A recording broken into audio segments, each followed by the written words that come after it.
Good morning सभी को। ये हमारी आधुनिक भारत की सेकंड क्लास है। देखिए, मैंने आपको बताया था कि मुग़ल राजदूत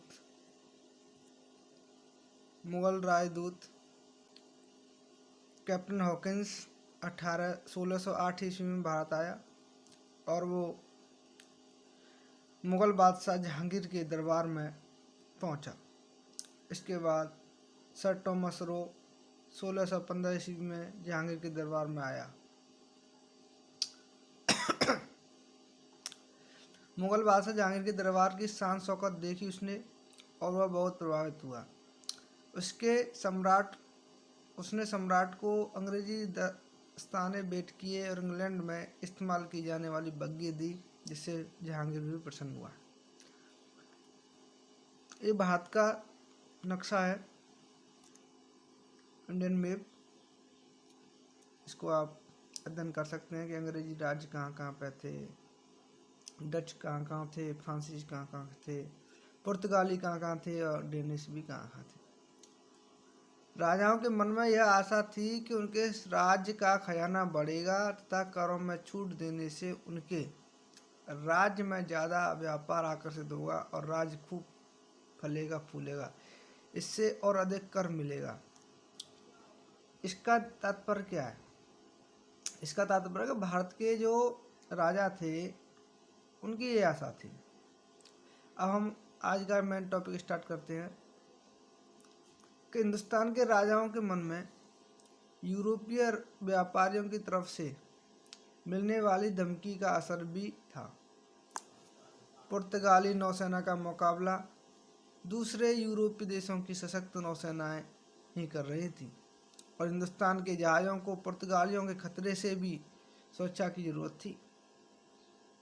अंग्रेज, फ्रांसीसी और डच कहते, व्यापार की छूट दोगे तभी हम हिंदुस्तानी जहाज़ों की सुरक्षा की गारंटी देंगे, नहीं तो मौका मिलने पर उन्हें लूटा हुआ डुबोया जाएगा। इन नीति व स्थितियों का फायदा उठाकर यूरोप के व्यापारियों ने हिंदुस्तान में व्यापार से खूब लाभ कमाया। उन्हें कई कर टैक्स न देने की छूट मिली। जमीन खरीदकर उन्होंने अपने गोदाम, घर, बंदरगाह और अपने किले भी बनाए। देखिए, ये विशेष है, इसके बारे में और थोड़ा जानकारी लेते हैं। ये टॉपिक से संबंध है और भी जाना है। यूरोपियों द्वारा मसालों का प्रयोग स्वाद के लिए ही नहीं बल्कि मांस को सड़ने से बचाने के लिए भी किया जाता था।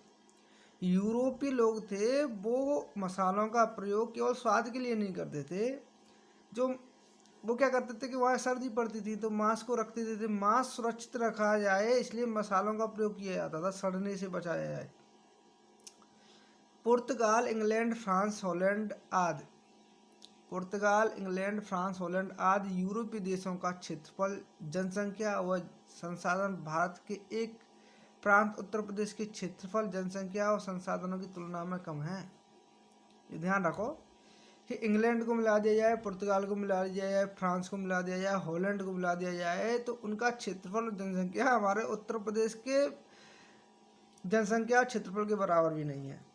ठीक है, ये बड़ी विडम्बना की बात है कि छोटे से देशों ने हमारे देश पर, इतने विशाल देश पर राज किया। ये देश भारत से हजारों किलोमीटर की दूरी पर है। इन सब के बावजूद ये यूरोपीय देश भारत पर अपना आधिपत्य स्थापित करने में सफल हुए।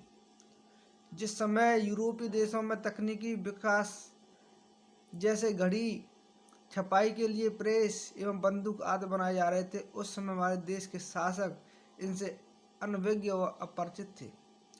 धनी व्यापारियों ने पैसा उधार देने के लिए बैंक की स्थापना की। इसके लिए वे शुल्क लेते थे, जिसे ब्याज कहते थे। लोग अपना धन बैंकों में सुरक्षित रखते थे। पहला बैंक इटली वासियों का था। 17वीं शताब्दी में लंदन तथा अम्स्टर्डम बैंक व्यवस्था वाले सबसे महत्वपूर्ण बने। आज यूरोप के समस्त देश यूरोपियन यूनियन में संगठित हो गए हैं और आर्थिक रूप से एक शक्ति के रूप में उभर कर आ रहे हैं। ये कुछ बहुविकल्पी क्वेश्चन है, देखिए इसमें इसी से संबंधित हैं। जैसे अमेरिका की खोज किसने की? अमेरिका की खोज किसने की, मतलब अमेरिका को ढूंढा समुद्री रास्ते से, किसने, कोलंबस ने। ठीक है। भारत में सर्वप्रथम कौन सा यूरोपीय व्यापारी आया, तो किस देश का आया था, पुर्तगाल का आया था, ये आप जानते हो। ये लघुत्तरीय प्रश्न है, ये आपको करने हैं। ये इससे रिलेटेड है, किस यंत्र के आविष्कार से लंबी समुद्री यात्रा आसान हो गई, ये कुतुबनुमा, जो मैं बता चुका हूँ आपको। वास्को ड गामा किस देश का मूल निवासी था, ये आप जानते हो, पुर्तगाल का था। मुगल बादशाह अकबर के दरबार में, मुगल बादशाह जहांगीर के दरबार में आने वाला प्रथम अंग्रेज कौन था, कौन था, ये आप इस वीडियो को देख करके, और पीछे का नहीं देखा हो तो उसको देख करके वीडियो आप यहाँ से इन क्वेश्चनों के आंसर दे सकते हैं। ठीक है। लघुत्तरीय प्रश्न है, भारत और यूरोप के मध्य होने वाले व्यापारिक मार्गों के बारे में लिखिए। व्यापारिक कंपनी से आप क्या समझते हैं, दीर्घोत्तरीय है ये। पुराने यूरोपीय व्यापारिक मार्ग कौन से थे, वे नए व्यापारिक मार्गों की खोज क्यों हुई। देखिए मैं बता चुका हूँ आपको पहली वीडियो में ये सब कुछ। भारत से व्यापार करने वाले देशों के नाम, इस सूची बनाइए। भारत के उन स्थानों के नाम जहां विदेशियों ने अपनी व्यापारिक कोठियां बनाई, वे वस्तुएं जिन्हें विदेशी व्यापारी भारत से अपने देश ले जाते थे, ये बनाइए। ठीक है। संसार के मानचित्र में उन मार्गों को दिखाइए जिसके द्वारा विदेशी भारत में व्यापार करने के लिए आए थे। भारत में सर्वप्रथम कौन सा यूरोपीय व्यापारी आया, ये आप मैं बता चुका हूँ। ठीक है, ये वही है। अब दूसरा चैप्टर है आपका कि भारत में अंग्रेजी राज्य की स्थापना। तो अंग्रेजी राज्य की स्थापना किस तरीके से हुई, ये इसमें हम बताएंगे कि अंग्रेज फ्रांसीसी व अन्य यूरोपियों की तरह भारत में व्यापार करने के लिए आए थे, लेकिन धीरे धीरे भारत में अपना राज्य स्थापित कर लिया। इसके लिए उन्होंने कौन कौन से तरीके अपनाए, आइए इन्हें भी जानें। 18वीं शताब्दी में मुगल साम्राज्य की शक्ति क्षीण होने पर प्रांतीय एवं क्षेत्रीय शासकों ने अपनी स्वतंत्र सत्ता स्थापित कर ली थी। इनमें बंगाल, बिहार, उड़ीसा, अवध, हैदराबाद, मैसूर और मराठा प्रमुख थे। मुगल बादशाह का नियंत्रण नामात्र का रह गया था। इसी सदी में यूरोप में फ्रांस और इंग्लैंड के बीच विश्व में उपनिवेशों और व्यापार से ज़्यादा मुनाफा कमाने के लिए कई वर्षों तक निरंतर युद्ध होते रहे। दोनों देशों के व्यापारी इतने अमीर हो गए कि अपने अपने देश के शासन में भी उनका बोलबाला था। यहाँ तक इंग्लैंड और फ्रांस के राजा अपने अपने देश की कंपनियों का पूरा समर्थन करते थे और उन्हें मदद देते थे। उपनिवेश राज्य क्या है और यह दूसरे देश की उन्नति में किस प्रकार सहायक होते हैं, आइए इसे भी जानें। जब एक देश जैसे इंग्लैंड के लोग किसी दूसरे देश जैसे भारत पर अपना वर्चस्व स्थापित करते हैं, तब दूसरा देश पहले देश का उपनिवेश राज्य बन जाता है। मतलब कहने का मतलब है कि इंग्लैंड के द्वारा भारत पर शासन किया, तो इंग्लैंड के लोगों ने अपने हित के लिए भारत के राजस्व का, भारत की जनसंख्या का पोषण किया। ठीक है। तो भारत हमारा इंग्लैंड के लिए उपनिवेश था। पहला राज्य दूसरे राज्य का सर्वा मुख्य देश बन जाता है। मुख्य देश उपनिवेश राज्य के सभी संसाधनों का प्रयोग अपने हित में करता है, जिससे मुख्य देश उन्नति करता चला जाता है, जबकि उपनिवेश अवनति की ओर जाने लगता है। भारत को अंग्रेजों ने अपना उपनिवेश राज्य क्यों बनाया? इंग्लैंड में औद्योगिक क्रांति के दौरान कारखाने लग गए थे, अतः वह भारत को सिर्फ कच्चे माल की पूर्ति का साधन बनाना चाहते थे। साथ ही इंग्लैंड अपने यहाँ का बना सस्ता कपड़ा और दूसरे सामान भारत को ऊंचे दाम में बेचना चाहता था, जिससे वे भारत में बुना कपड़ा यूरोप में बेचकर मालामाल होते रहे। वे भारत में कई जरूरी फसलें उगवाकर उन्हें दूर दूर बेचते थे, जैसे नीम, पटसन, अफीम, गन्ना, चाय, कहवा। ये वो फसलें थीं जो इंग्लैंड के लोग मतलब अंग्रेज भारत से ले जा करके उन्हें बेचते थे। ठीक है। उन्हें व्यापार की ये सब चीज़ें लाने और ले जाने के लिए भारत के महत्वपूर्ण क्षेत्रों में रेल लाइन और सड़कें बिछाने भी शुरू किया। इसके लिए वे लोहा, कोयला आदि खनिजों की खदानें खोदना चाहते थे और जंगल से लकड़ी का व्यापार करना चाहते थे।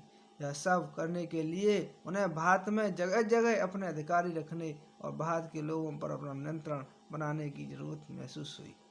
उद्योगों को बढ़ावा देने के लिए चलाए गए विशेष अभियान को औद्योगिक क्रांति कहते हैं। ठीक है, अब बात आती है कि भारत में कपास की पैदावार थी। अब क्या होता है कि भारत में कपास की पैदावार थी। भारत से कपास कच्चा माल इंग्लैंड भेजते थे। इंग्लैंड के कारखाने कच्चे माल से कपड़ा बनाते हुए थे। ठीक है, ये कपड़ा बन रहा है। अब कपड़ा बना करके फिर क्या करता था, अंग्रेज एजेंट भारतीयों को महंगे दाम पर कपड़ा बेचता था। मतलब भारत का ही कपास कपड़े बना करके भारत में ही ऊंचे दामों पर बेचा जाता था। भारतीय बुनकर विदेशी कारखानों का मुकाबला नहीं कर सकते थे।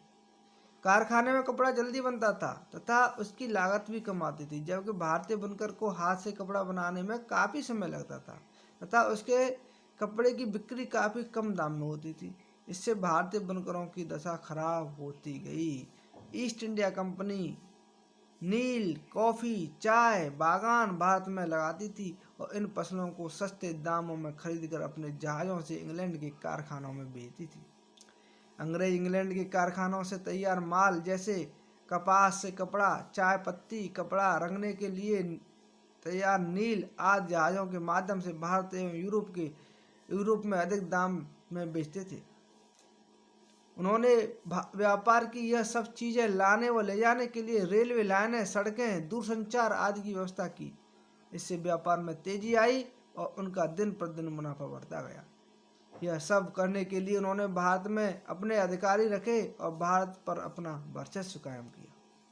बच्चों, आपकी समझ में मुनाफा कमाने के लिए पैसे का उपयोग किस प्रकार करना ठीक होगा? पैसों को घर में रखना, बैंकों में जमा करना या सोना चांदी खरीदना या उद्योग में लगाना? विचार कीजिए। मतलब अपने पैसे से अधिक मुनाफा कमाने के लिए आप क्या करोगे?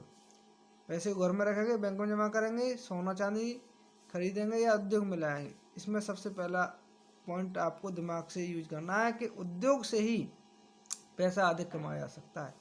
भारत में ईस्ट इंडिया कंपनी और फ्रेंच ईस्ट इंडिया कंपनी व्यापार पर कब्जा करने के लिए एक दूसरे से लंबे समय तक लड़ती रही। एक कंपनी इस कोशिश में रहती थी कि दूसरे को भारत से खदेड़ कर निकाल दें। इसके लिए दोनों ही कंपनी अपने अपने देश इंग्लैंड और फ्रांस से सैनिक बुलवाने लगी। देखिए, इस दृश्य में दिखाया गया है लॉर्ड क्लाइव बंगाल के नवाब मीर जाफर से मिलते हुए। ये लॉर्ड क्लाइव है। देखिए ये लॉर्ड क्लाइव है, ये वाला ये। और मीर जाफर कौन सा है? मीर जाफर ये रहा। ठीक है। ब्रिटिश ईस्ट इंडिया कंपनी की ताकत बढ़ाने में लॉर्ड क्लाइव का विशेष योगदान था। दूसरी ओर डुप्ले ने फ्रांसीसी कंपनी का नेतृत्व किया। देखिए, फ्रांस और इंग्लैंड में सबसे ज़्यादा ये युद्ध हुआ था भारत को लेकर के। भारत के राज्य और विदेशी कंपनियों की सेनाएं, भारत के राजा और नवाब अपना अपना राज्य बढ़ाने में और एक दूसरे पर हमला करने में लगे रहते थे।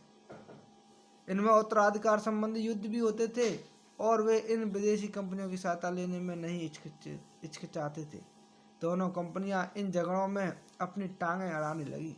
अगर कंपनी किसी राजा या नवाब का साथ देने को तैयार हो जाती और अपनी सेना उसके लिए लड़ने भेज देती तो उस राजा या नवाब की ताकत बहुत बढ़ जाती। यूरोपीय सेनाओं का बड़ा दबदबा था। यूरोपीय सेना के पास बेहतर नौसेनाएं, तोपें और बंदूकें थीं। यूरोपीय सैनिक नियमित अभ्यास के साथ अनुशासित भी रहते थे। इन विशेषताओं के कारण यूरोपीय सेना का पलड़ा भारतीय सेनाओं से भारी पड़ने लगा। मतलब एक अनुशासन के अनुसार वो सैनिक थे, अनुशासन था, उनके परेड होती थी, तो वो हमारे भारतीय सैनिकों से थोड़ा एक्स्ट्रा थे।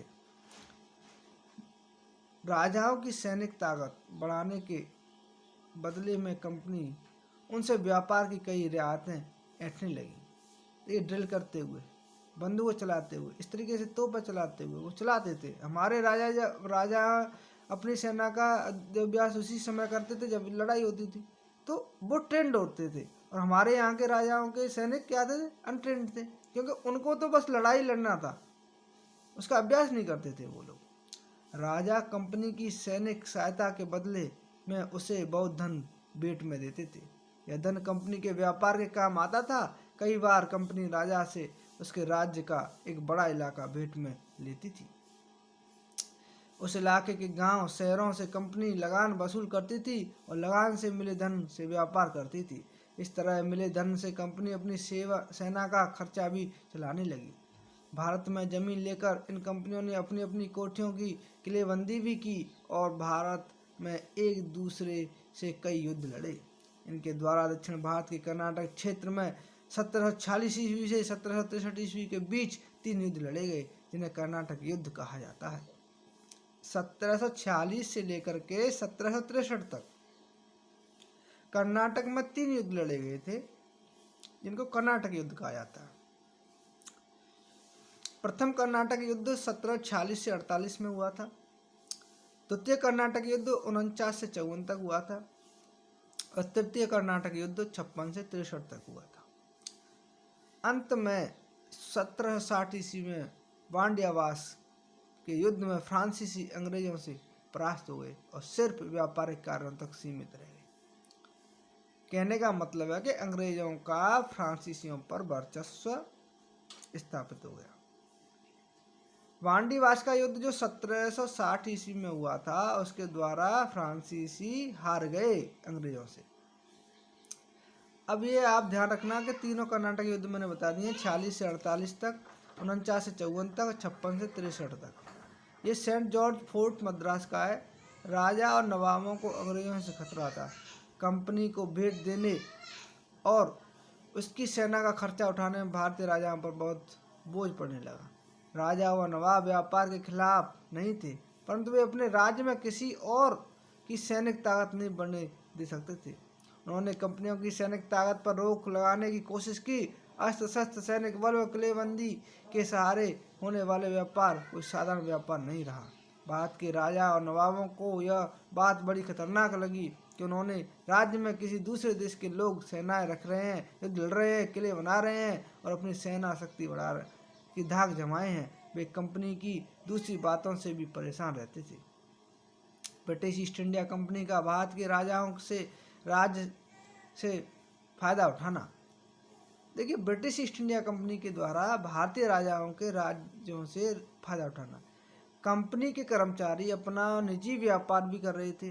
वे अपने माल को कंपनी का माल बता देते थे और कर नहीं चुकाते थे। इस तरह कंपनी तो धनवान हो रही थी, उसके कर्मचारी व अफसर भी निजी रूप से मालामाल होकर भारत से लौटते थे। कई भारतीय व्यापारी व सेठ थे जो कंपनी के व्यापार में मदद करते थे। वे भी अपने माल को कंपनी का माल बताकर कर देने से बच जाते थे। कंपनी की आड़ में राज्यों में लूटपाट धोखाधड़ी हो रही थी। कंपनी कारीगर से जोर जबरदस्ती से बहुत कम कीमत पर माल खरीदने की कोशिश करती थी। जो इलाके कंपनी को भेंट में मिले थे, उनके किसानों से भी हद से ज़्यादा लगान वसूल करने की कोशिश करती रही थी। जब राजा इन बातों का विरोध करते तो अंग्रेज उनसे लड़ पड़ते। उस राजा को हटाकर वे ऐसी किसी व्यक्ति को राजा बनाते जो उनके व्यापार के तरीकों पर रोक न लगाए। 1756 ईस्वी में अली वर्दी खां की मृत्यु होने पर उसका पुत्र सिराजुद्दौला बंगाल का नवाब बना। सत्ता संभालते ही उसे घरेलू और बाहरी शत्रुओं का सामना करना पड़ा। नवाब के इन विरोधों को बंगाल के कुछ धनी सेठों का भी समर्थन प्राप्त था।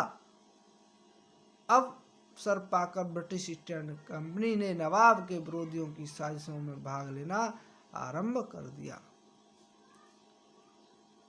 इस समय यूरोपीय कंपनियां शाही फरमान द्वारा दी गई व्यापारिक सुविधाओं का दुरुपयोग कर रही थी। साथ ही कलकत्ता स्थित अपनी बस्तियों की किलेबंदी भी करने लगी थी। जब सिराजुद्दौला को इसकी सूचना मिली, तब उसने अंग्रेज व्यापारियों द्वारा की जाने वाली सैन्य तैयारियों पर प्रतिबंध लगाया। अंग्रेजों ने नवाब के आदेश की अवहेलना की। इससे क्रुद्ध होकर नवाब ने अंग्रेज के गढ़ कोलकाता पर आक्रमण कर उन्हें परास्त कर दिया। जब इस घटना का समाचार चेन्नई मद्रास पहुंचा तब क्लाइव एक नौसैनिक बेड़े के साथ कोलकाता पहुंचा। कोलकाता पर अंग्रेजों का पुनः अधिकार हो गया। नवाब तथा अंग्रेजों के बीच अलीनगर की संधि 9 फरवरी 1757 ईस्वी को हुई। इस संधि के अनुसार कंपनी को बंगाल, बिहार तथा उड़ीसा में बिना चुंगी दिए व्यापार करने का अधिकार प्राप्त हो गया। जो अलीनगर की संधि हुई थी उसके द्वारा प्राप्त हो गया, किंतु क्लाइव इतने से संतुष्ट नहीं था। वह तो बंगाल में अंग्रेजी साम्राज्य स्थापित करना चाहता था। अतः क्लाइव ने नवाब के विरोधियों से साठगांठ शुरू कर दी। नवाब का सेनापति मीर जाफर स्वयं बंगाल का नवाब बनना चाहता था। वह विश्वासघात करके अंग्रेजों से जा मिला। अंग्रेजों ने मीर जाफर को बंगाल का नवाब बनाने और मीर जाफर ने अंग्रेजों को हर प्रकार की सुविधा देने का वचन दिया। इस षड्यंत्र में राय दुर्लभ, जगत सेठ, अमीर चंद नामक व्यापारी भी थे। व्यापारिक लाभ के लिए शामिल थे। इस षड्यंत्र की योजना पक्की होते ही क्लाइव ने सिराजुद्दौला को एक कूटनीति पत्र लिखकर उस पर संधि की शर्तों को भंग करने का आरोप लगाया। इस संधि के उल्लंघन हेतु उसे दंडित करने के लिए वह एक बड़ी सेना लेकर बंगाल की राजधानी मुर्शिदाबाद की ओर चल पड़ा। प्लासी का युद्ध 1757 ईस्वी।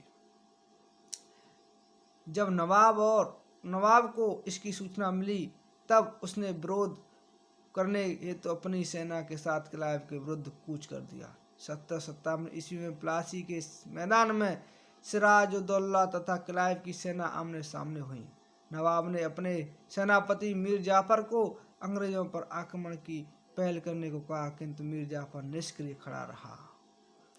इससे सिराजुद्दौला और उसके विश्वासघात का आभास हो गया और वह षड्यंत्र से बचने के लिए लड़ाई का मैदान छोड़कर भाग गया। नवाब के भाग जाने से उसकी सेना में भगदड़ मच गई। अंततः नवाब का बंदी बना लिया गया और मीर जाफर के पुत्र ने उसकी हत्या कर दी। मतलब मीर जाफर के पुत्र ने सिराजुद्दौला की हत्या कर दी। मीर जाफर को अंग्रेजों ने धोखा देने के पुरस्कार में बंगाल का नवाब बना दिया और मीर जाफर ने अंग्रेजों को बहुत सा धन व जागीर दी।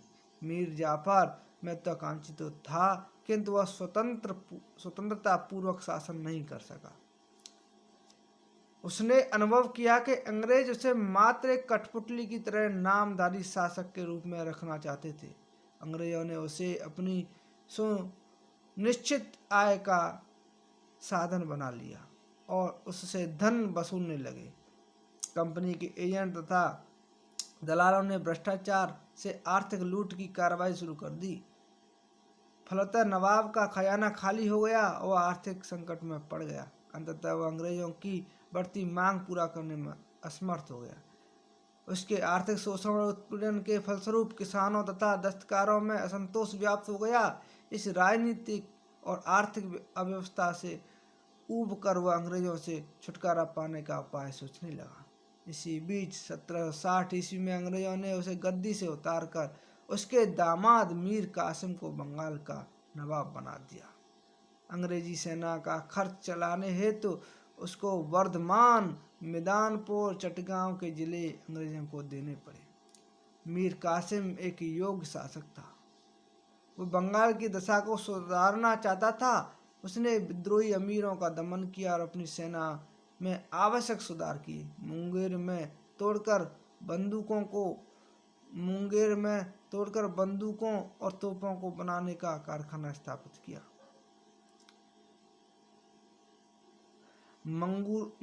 मुंगेर में तोड़दार बंदूकों और तोपों को बनाने का कारखाना स्थापित किया।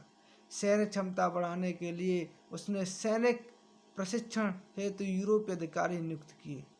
उसने समरू नामक एक जर्मन को अपना सेनापति नियुक्त किया। उसने अंग्रेजों के व्यापार पर भी प्रतिबंध लगाने का साहस किया। अंततः अंग्रेजों ने अप्रसन्न होकर उसे हटा देने का निश्चय किया। मीर कासिम अंग्रेजों की नीयत से परिचित था। वह उनसे सावधान रहता था। अतः उसने अपनी राजधानी भी मुर्शिदाबाद से मुंगेर आधुनिक बिहार में स्थानांतरित कर ली थी और उसकी किलेबंदी आरंभ कर दी थी। उधर अंग्रेजों ने प्रतिशोधात्मक कार्रवाई करते हुए अपने सैन्य बल के द्वारा मीर कासिम के विरुद्ध कदम उठाया तथा उसे गद्दी से हटाकर मीर जाफर को पुनः बंगाल का नवाब बनाने का निश्चय किया। मीर कासिम इस अपमानजनक व्यवहार से आग बबूला हो गया। उसने अपनी सेना संगठित कर अंग्रेजों से लड़ाई लड़ी, किंतु वह पराजित हुआ।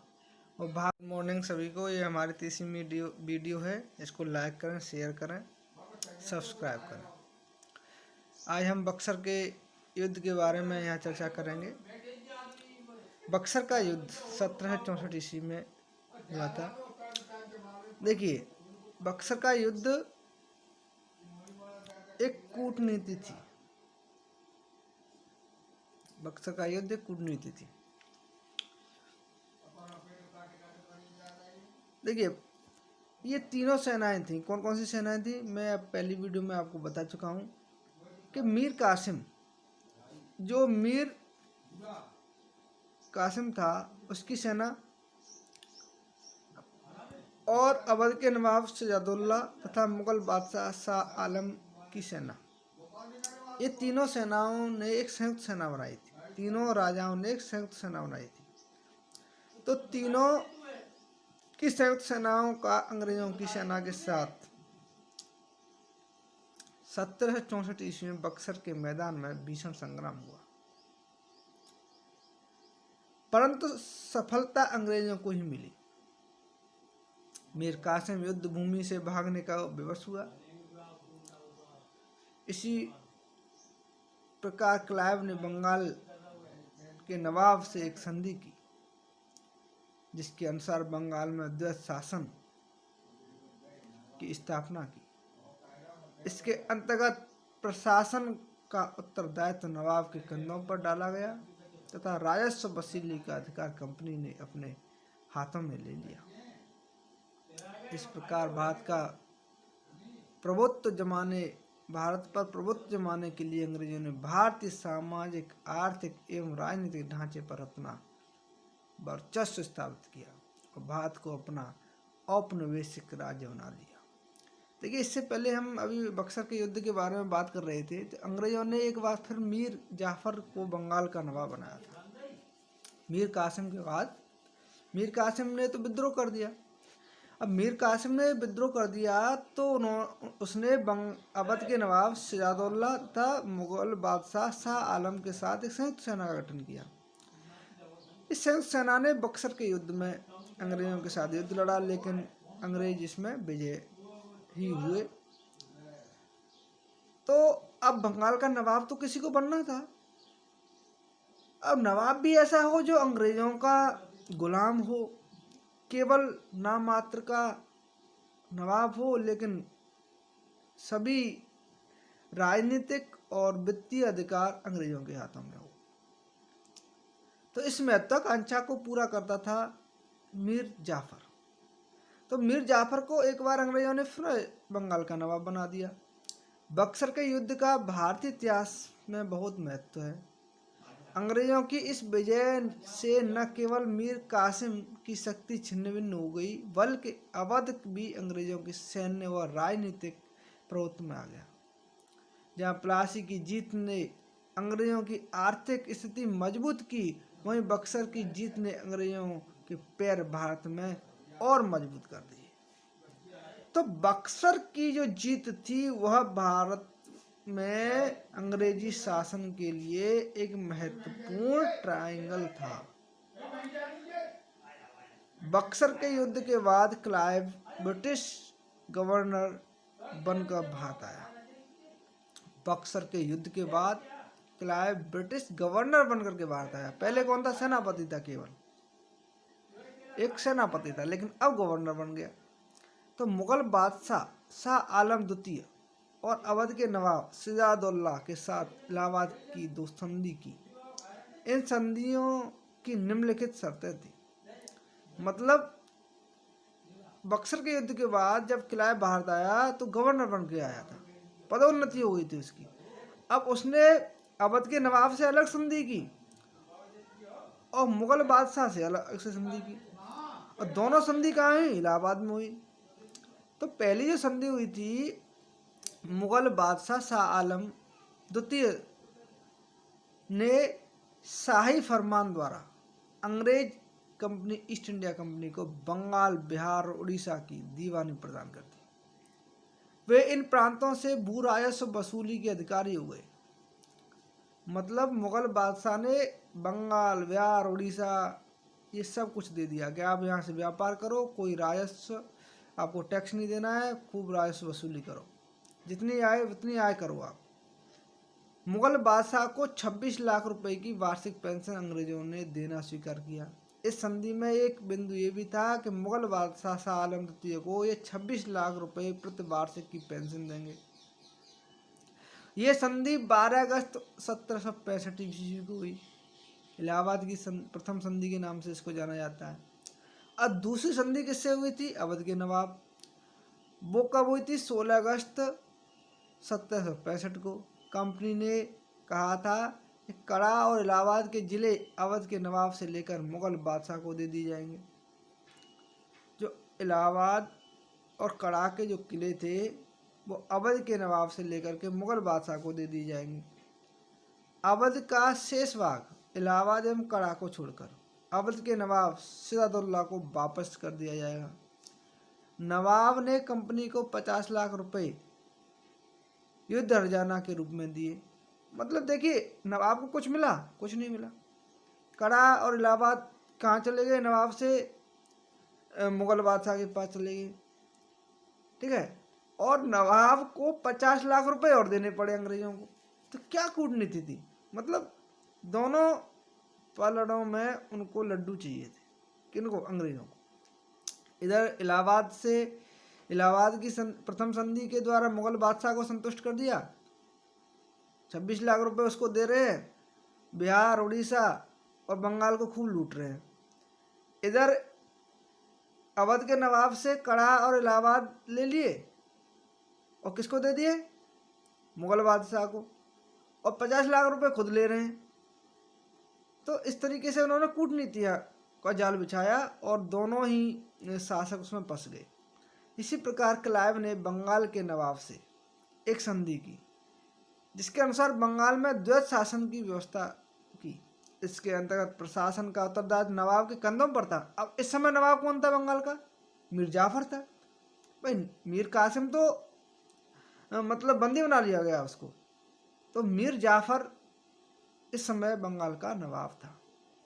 तो उसके द्वारा जो संधि की गई थी, उसके द्वारा क्या था कि बंगाल में द्वैत शासन की व्यवस्था स्थापित कर दी।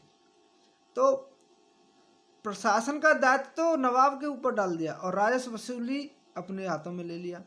इस प्रकार भारत पर प्रभुत्व जमाने के लिए अंग्रेजों ने भारतीय सामाजिक, आर्थिक एवं राजनीतिक ढांचों पर अपना वर्चस्व स्थापित किया और भारत को अपना औपनिवेशिक राज्य बना लिया। अंग्रेजों के व्यापार के लिए भारत की क्या क्या चीज़ें महत्वपूर्ण थी, ये यहाँ पर बताई गई हैं। चुंगी कर में छूट तथा सामानों को एक स्थान से दूसरे स्थान पर ले जाने की छूट, जिससे उनका सामान दूसरों से सस्ता हो। व्यापार में मनमानी करने, भारतीयों को अपना सामान सस्ता बेचने, कंपनी का माल महंगा खरीदने, प्रतिद्वंदी यूरोपीय कंपनी व्यापारियों को बाहर रखने और कंपनियों का व्यापार भारतीय राजाओं की नीतियों से स्वतंत्र रहकर जारी रखने के लिए मजबूत करना। बंदरगाहों के पास किलेबंदी करके पट्टे पर प्राप्त स्थानों का प्रशासन चलाने तथा अपने साथ लाए हुए सोने चांदी से भारतीय सिक्के ढालने की अनुमति क्षेत्रीय शासक से प्राप्त करना। इसके बदले क्षेत्रीय राज्य को बंदरगाह से प्राप्त चुंगी का आधा हिस्सा राजा को देना। ब्रिटिश कंपनी भारत में राजनीतिक सत्ता स्थापित करने के लिए भारतीय राजाओं के साथ इन्हीं हथकंडों का इस्तेमाल कर बड़ी चतुराई के साथ अपना राज्य बढ़ाती रही। इस तरह एक ऐसा वक्त आया जब अंग्रेज भारत के राजाओं व नवाबों को उठाकर खुद शासन चलाने लगे।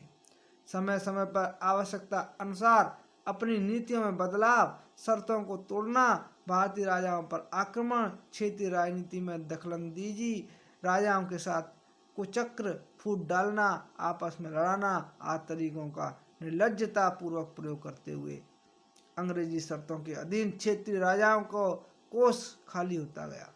उन्हें राज कार्य एवं विकास कार्यों को करना मुश्किल हो गया। राज्य की आमदनी अंग्रेजों के हिस्से में जाती रही और खर्च की जिम्मेदारी राजा उठाते रहे और राज्य में जनता की तकलीफ के लिए राजा ही जिम्मेदार ठहराने जाने लगे। इस स्थिति का कोई भी राजा विरोध नहीं कर सका, क्योंकि उनमें अंग्रेजों के विरोध की शक्ति नहीं थी और न ही आपस में एकता थी। इस स्थिति का फायदा उठाते हुए अंग्रेज एक एक कर समस्त क्षेत्रीय शक्तियों को कमजोर कर कठपुतली की तरह नचाते और अपने अधीन करते रहे। अंत में प्रमुख रूप से अवध, बंगाल तथा दिल्ली के शासकों पर अपना अधिकार